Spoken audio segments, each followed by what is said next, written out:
ちがカフェモカで、こっちがカフェラテ。どっちも模様がいいですよね。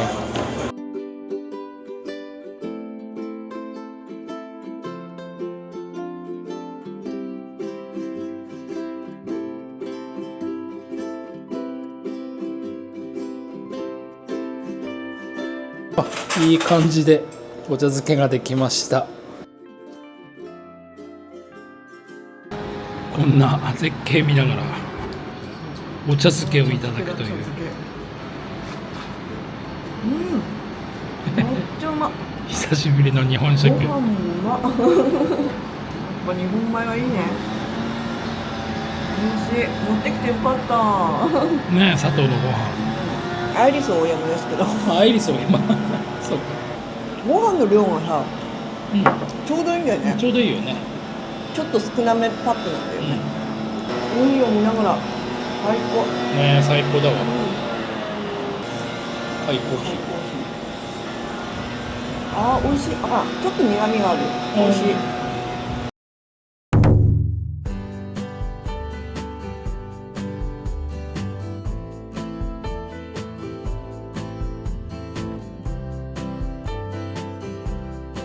では、パールハーバー観光について解説をします。パールハーバーはオアフ島にある入り江の一つで、湾内にはアメリカ軍の大規模な軍事拠点であるパールハーバー海軍基地が置かれています。1941年12月8日、旧日本軍による真珠湾攻撃で有名な場所であり、この時の奇襲攻撃を契機に日本はアメリカとの3年半にわたる戦争に突入しました。湾内には戦艦ミズーリや当時撃沈されたアリゾナをはじめとして当時を物語る歴史的に極めて貴重な歴史遺構や遺品、写真などが多数展示されています。さて、パールハーバーの見どころは大きく4つあります。アリゾナ記念館、戦艦ミズーリ、オーフィン潜水艦、航空博物館です。他にも無料の展示館があり、こちらも無料とはいえ十分見応えがあります。この後、私が実際に体験したパールハーバーをすべて解説していきます。ぜひじっくりとご覧ください。さて、パールハーバー観光にあたり、個人で行くか、オプショナルツアーで行くかが最初の選択肢となります。私たちが実際に行ってみた感じでは、個人でアクセスして自由に回った方がお金も時間も節約できておすすめだと思いました。ということで、今回は朝8時にホテルを出発してレンタカーで行くことにしました。なお、ナビの設定はパールハーバーにしてしまうと軍事基地の方に到着しますので、必ずパールハーバーメモリアルに設定しましょう。約30分の早朝ドライブ後、無事パールハーバーの駐車場に到着しました。はい、パールハーバーナショナルメモリアルやってきました。注意するのはね、とにかく持ち物なんですよね。中身の見えない持ち物は禁止されてるので、こんな感じで透明なバッグに持ち物を入れて入ります。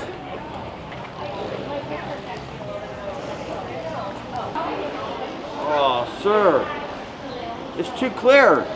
I can see inside. Yeah, you're good to go. Thank you. はい、入りました。こちらにチケット売り場があって、一番左のね、こちらがスタンドバイのチェックインカウンターなんで、ジョインザスタンバイラインで、今空いてるから向こう行っちゃう。あ、よかった。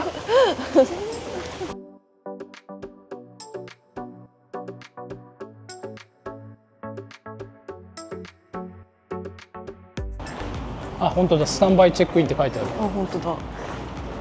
お、OK。Thank you. Thank you. Hello everyone, good morning. Welcome to the Pearl Harbor National Memorial. Park Film plays next door to Theater 2. It plays quarter after and quarter till the hour. The last showing is at 4:15. If you haven't seen the film, it's quite good. It's a 23-minute documentary about the events leading up to an attack on a liner in Pearl Harbor. It's got an amazing amount of actual footage of the attack. Stockard Channing. これからこちらのボートに乗ってアリゾナ記念館に向かいます。通常であれば8週間前にチケットが発売されるので、それを取るか、あるいは前の日の午後3時からまたチケット再販されるので、それを取る必要があるんですけども、あるいはあとは今日こういう感じで朝早めに来てスタンバイで待つという感じになるみたいですが、今日は空いてたので記念館に来てすぐにこんな感じでボートに乗ることができました。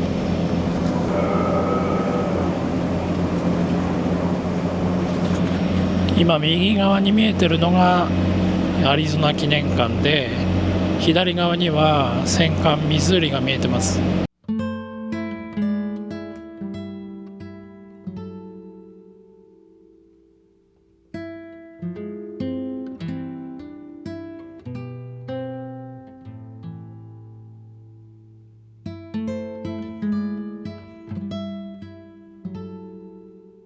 1941年の12月7日亡くなった人、亡くなった人たちね、そう、すごい。日本軍の攻撃でね。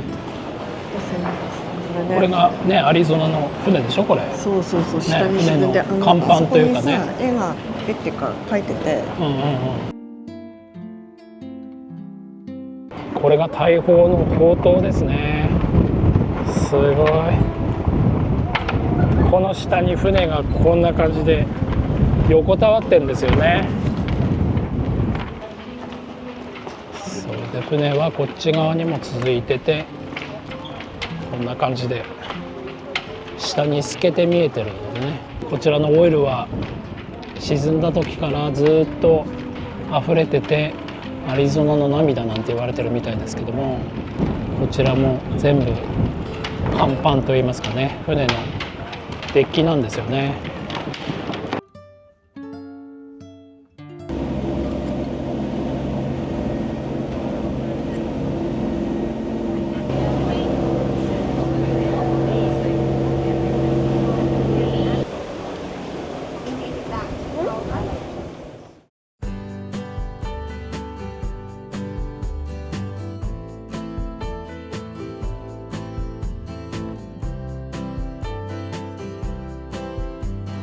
こう止まってたんだよ、ここに。止まってて、それをいきなり奇襲したんでしょ。サンクってこう沈んだって意味でしょ。ヘビーってすごいダメージ受けて、アリゾナがやられて、ネバダもねあるね、ネバダ12月6日、前の日はこんな感じだったよみたいな。混んできてる感じもしない？あ、本当だね、1回じゃ無理かもね。さっきたまたま滑り込んだ感じだもんね。こちらはトイレとか、あとはスナックショップ、こんな感じでドリンクとか軽食が売られてますね。今回アリゾナもう終わりましたので、ミズーリと潜水艦と航空記念館。I'd like to buy 3 tickets each. Each place? Yeah, we can come up to the counter. 3 tickets for each place, right? Yes. Okay. So five person. 5%. And one is under 12. Okay, so Okay. 4 adult, 1 child. Yes, yes. 4 adult, 1 child for Yes. the Missouri Submarine and Aviation Museum. Yes, yes, yes. Anyone military? No, no. Okay. So $403.77. Yes. Would you like to donate 23 cents to the museum? Oh, yes, okay. Thank you. And this is your ticket. Thank you. ですね、このチケット、はい全部の博物館に入るチケットなので、はいできればこれスクリーンショット撮っていただいて、あーなるほどもしなくした場合でも、ええこれでスキャンして入れます。ありがとうございます。まずはミズーリ、戦艦ミズーリからね行くのがいいって言われたので、こちらを道なりに行けばいいということですね。ちなみにこちらが潜水艦博物館ですけども、こちらは最後に立ち寄るのがいいんじゃないかって言ってました。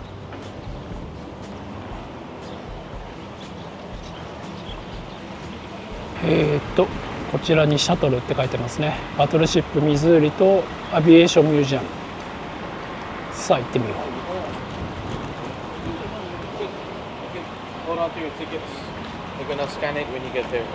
ああ、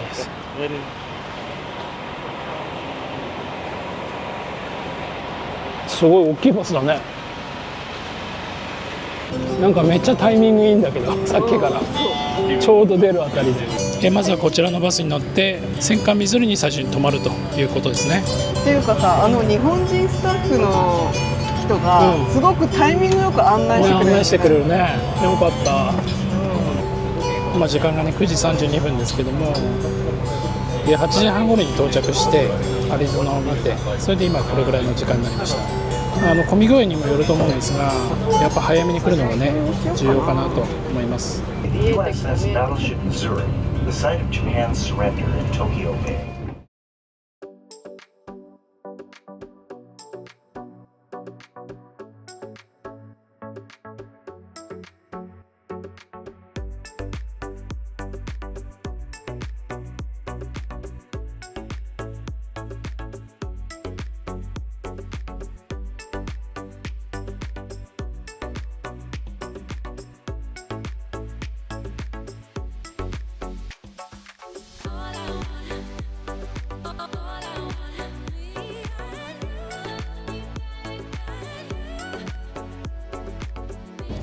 戦艦ミズーリ、これはすごいな。めちゃくちゃすごい。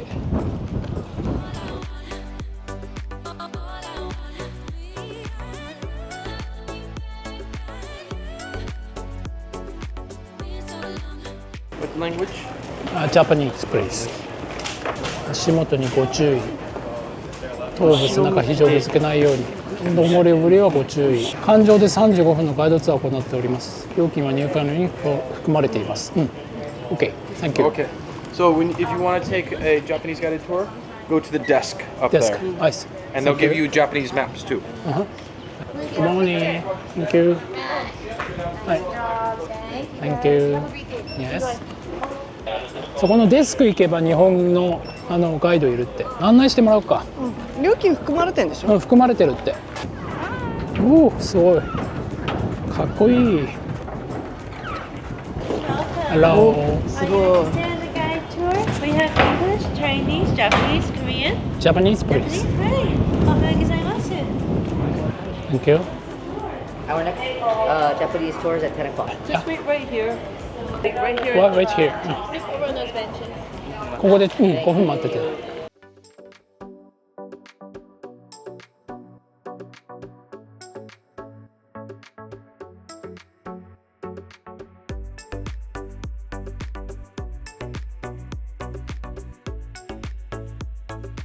ろしくおお願いします。まずですね、はじめに注意事項を申し上げます。では、ツアー出発します。お願いします。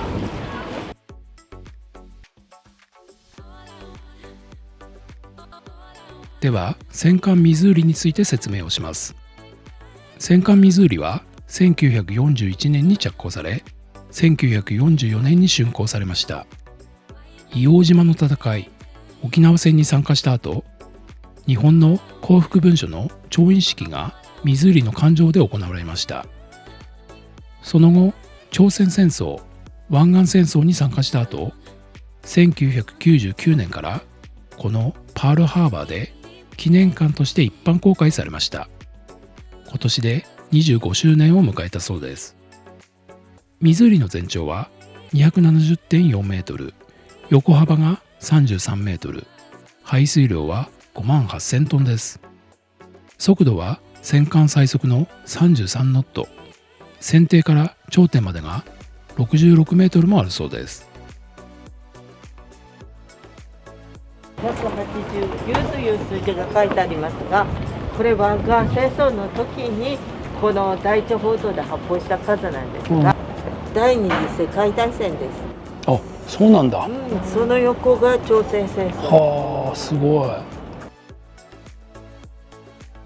航空文書の調印式の時の写真になりますね。よく歴史の教科書で、載ってる写真ですね。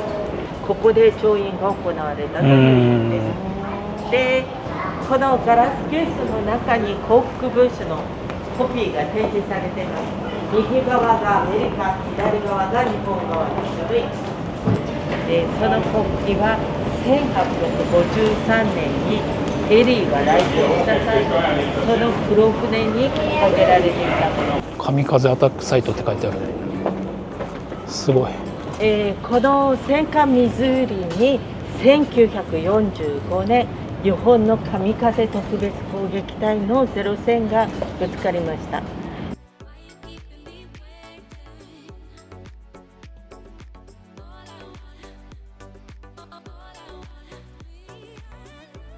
あ、船長の部屋なの？そう、船長の部屋。ほら、こっち側にほらデスクがあって、テーブルがあって。おお、ここ一番上だ。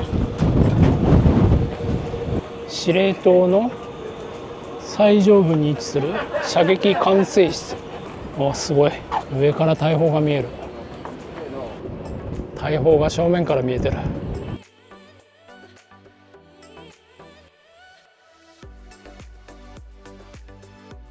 本当だ。ここで作戦をね、計画してたんだね。なるほど。緊急時に対応するためにここで寝泊まりしてたんだ。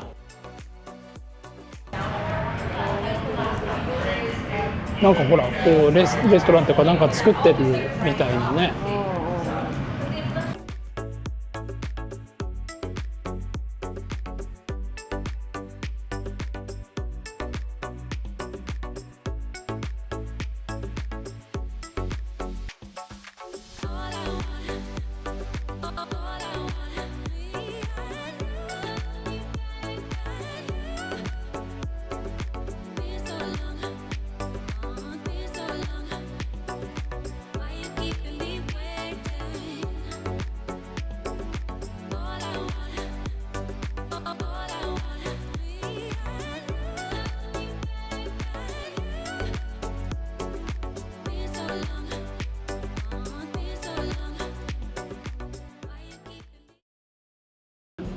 続いては航空博物館行きますので、こちらのシャトルの停留所で待ってます。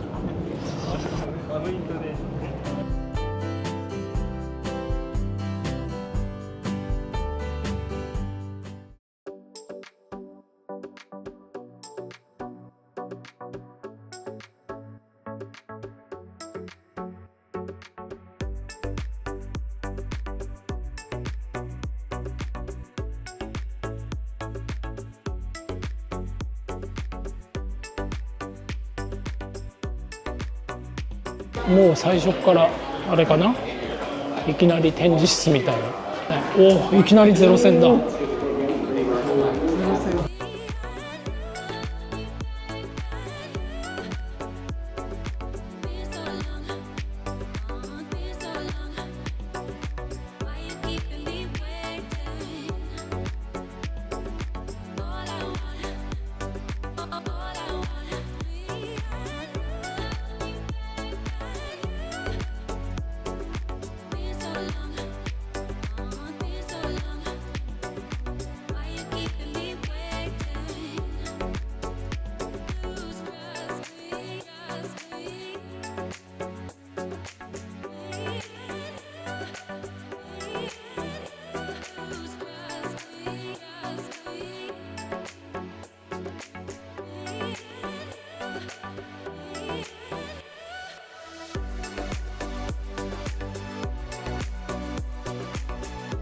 プルコギのバーガー。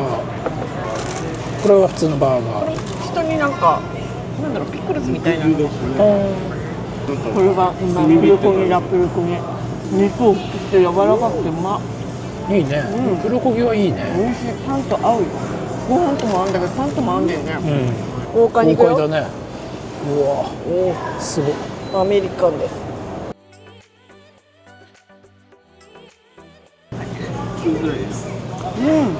濃いです。これで完成。でも結構パンも固めで美味しそう。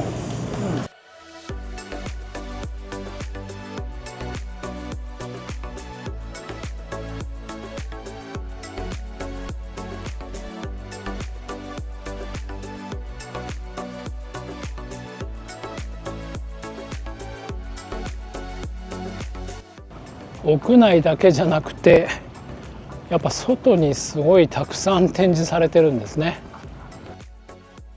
これは有名な F15 イーグル。ちょっと変わってる。なんだろうこれ。使われちゃったんだね。B17。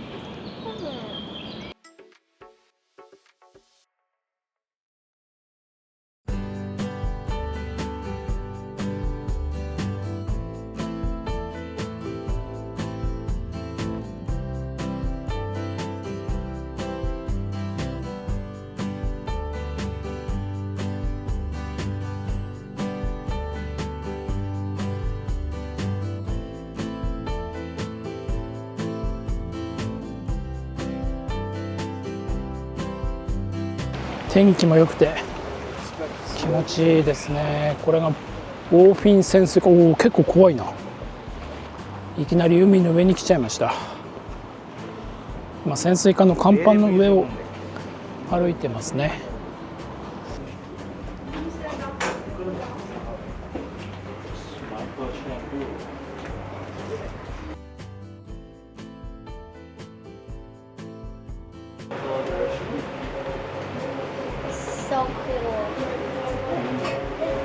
うわ、すげえ。なんだろうこれ。魚雷かなこれ。すごいね。めっちゃ狭いところを通ります。あ、こんな感じなんだ。ここは寝室だね。ベッドがたくさんあります。5人部屋かなこれ。こんなところで寝るのは大変ですよね。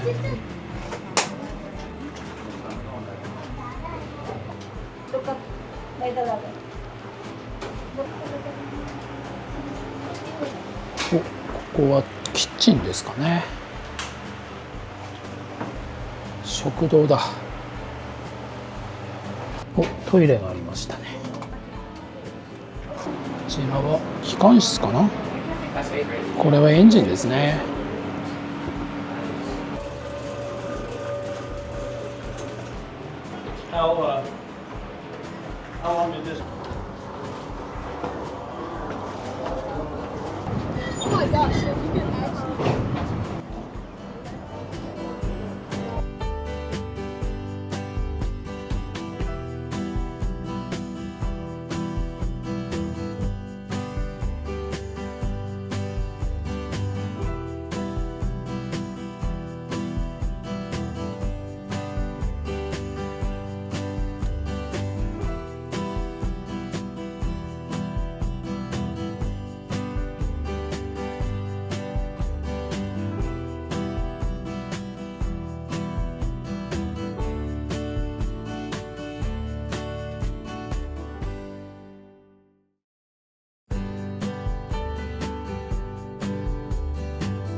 はい、ドン・キホーテやってきました。今日が実質最終日なんで、こちらでお土産を買いたいと思います。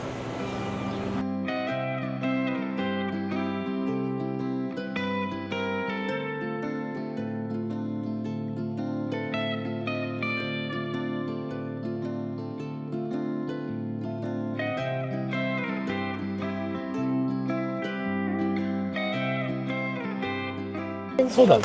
この色だったらいいかね。うん。これも 33.99 だね。うん、同じだ。すごい広いね。うん、すごい広い。いめちゃくちゃ広い。ろんなもの売ってるから。あ、ほら、チョコレートとか来た来た来た来た来た。脇に置いて。この辺チョコレートね。お菓子だよ。マカダミア。まあこの辺り安いね。これ4ドル。この大きさで 4.99。6箱で28ドル。3個で4ドルでしょ。これ3個で。ばらまくにはいいね、こういうのね。ばらまく。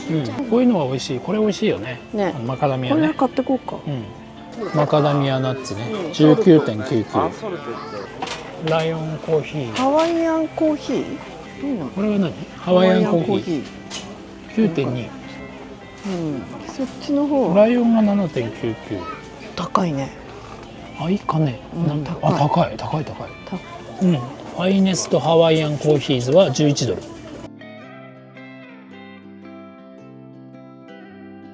ティーコーナーかな、ここは。あ、クッキーね。パンケーキミックスとか結構いろいろ。マラサダ買ってみる？大体 9.6。うん、マラサダ買ってみようか。こちらは2個で7ドルということですね。この辺はビーフジャーキーのコーナーですけども、お土産としてはね持って帰れないのでホテルで食べるとかそういう感じですかね。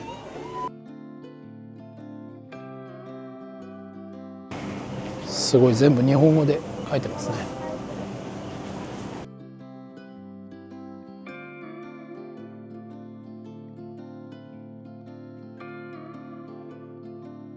ガーリックシュリンプが出来上がるソース。なるほど。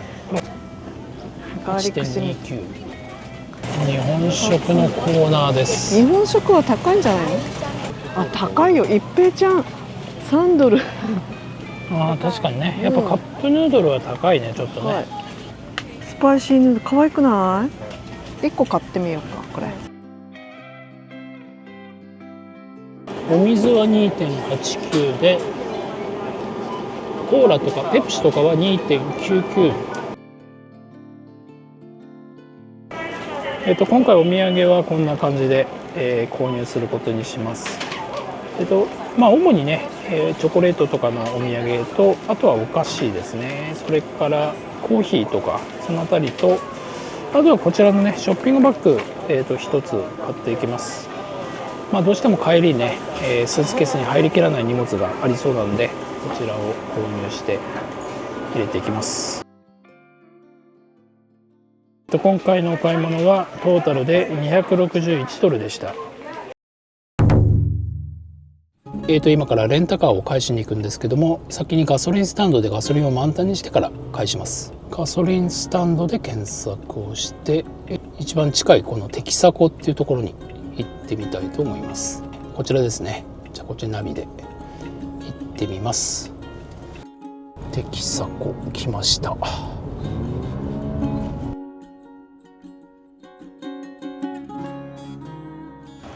ガソリンですけども、レンタカー屋さんに聞いた感じだと、まず現金をレジで支払って、でそれから入れて、で余ったお金は返却してもらえるということみたいですので、50ドルあれば十分だと思うんで、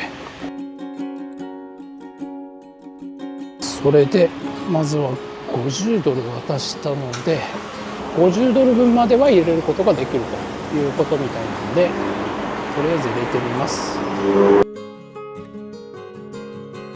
3つ点灯しますので、こちらの一番左のねアンリーデッド入れます。アンリーデッドを押して、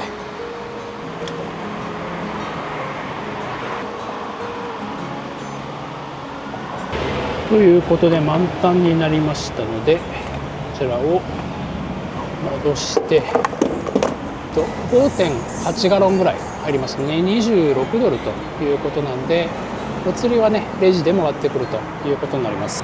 まずはこちらをしっかりと閉めて、ということでお釣りをいただいて、これで満タン終了ということになります。あとは返却場所に返しに行ってきます。メインオフィス、こちらですね。では出発します。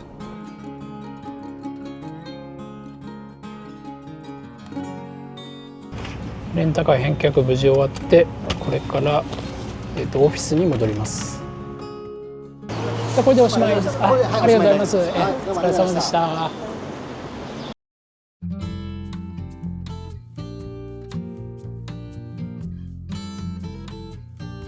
5個で 5.95、10個で 10.95、1個1ドルぐらいだ。150円か。150円ぐらい。これも可愛いけどね。これはね、29.95。何個 ?20 個入ってる。で、12のフレーバーだって。あっちの方がお得はお得だよね。アラカルトの方。36枚で 34.95 どう？フレーバーが9種類だよ、でも。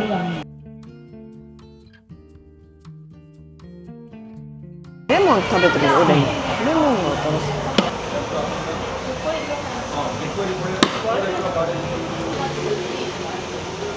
あ、チョコレートも食べていい。これ？割れてるからを試食にしてるわけだ。レモンも美味しいな。爽やかで。それで9個。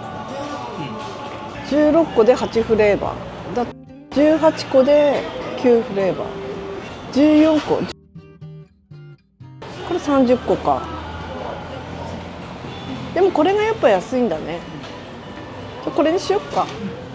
レモンのやつが欲しいね。これレモン入ってないでしょ、多分。こっちにしようかな。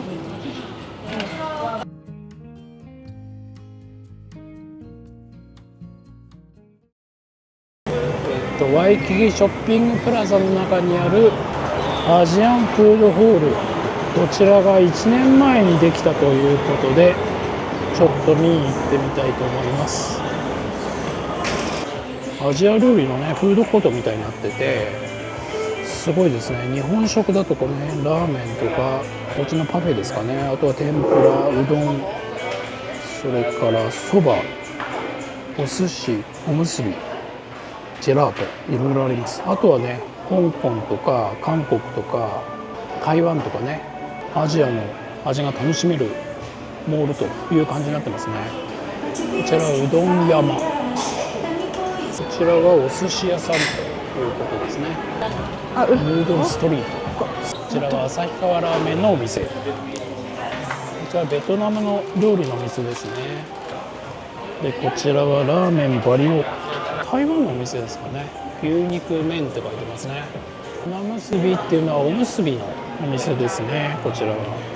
そしてこちらは天ぷら料理のお店、キキって書いてます。日本のお蕎麦だと思いますけども、信玄って書いてますね。こちらは香港カフェのお店ということになります。こちらはスイーツですね。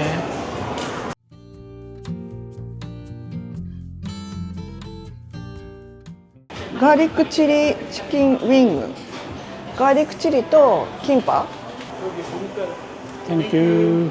おー、いい感じ。すごい、お肉が入って、このたくあんがいいんだよね。うわ、美味しそう。匂いもいいね。唐辛子のソースが塗っておりますよ。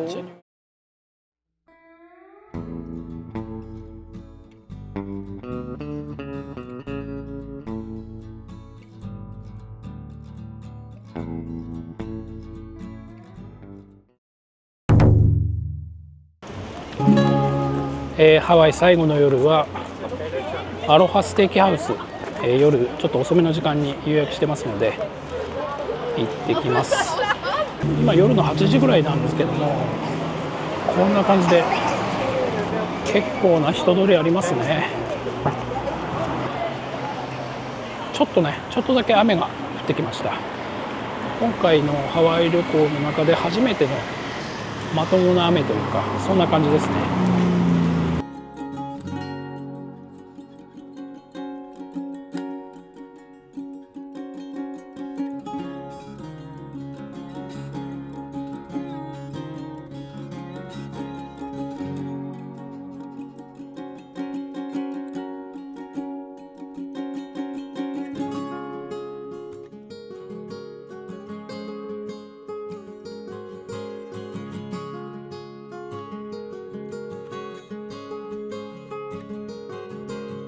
飲み物を頼んでからメニューが来ました。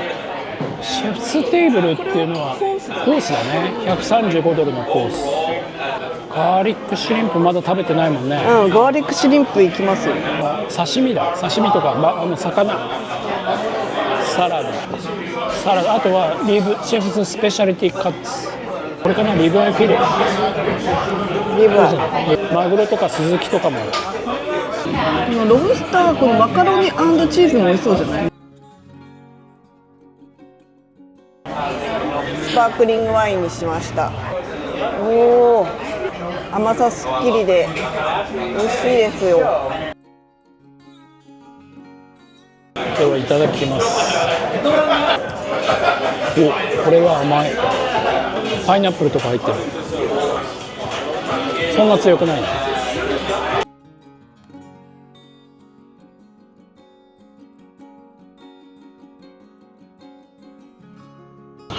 いただきます。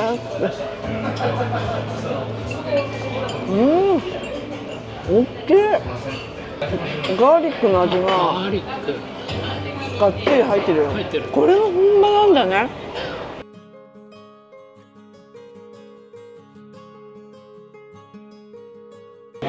これバターだね、乗ってます。あ、バターなの？バター乗ってます。溶かして。そうだよ。こんな感じで端っこだからね。でもちょっといい焼き加減じゃない？ごめんなさい、お口が小さいので小さく切って食べますよ。あ、うまそう。このステーキはうまいよ。味付けも味付けも最高。大味じゃない、全然完璧だね。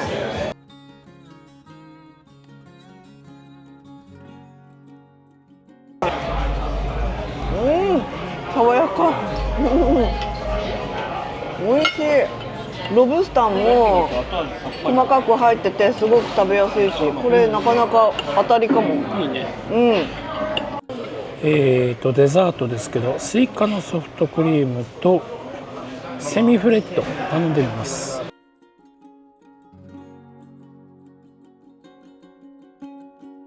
本当にスイカの味がする。本当濃厚？濃厚って感じじゃない。セミフレット、アイスにコーヒーのクリームがかかってる。ちょっとコーヒー苦いんだけど、それがまたいい感じ。いや、これはもうかなり満足度も高い。ウルフギャグも美味しかったけど、ここもねちゃんと下味がしっかりついてて、そうそう、味がねしっかりついてる。もうソースいらない。そしてここはねイケメン揃いなんだよね。たまらなかった。目の保養にだったね。アロハステーキハウスは222ドルということで22にしとこう。全部で270ドルでした。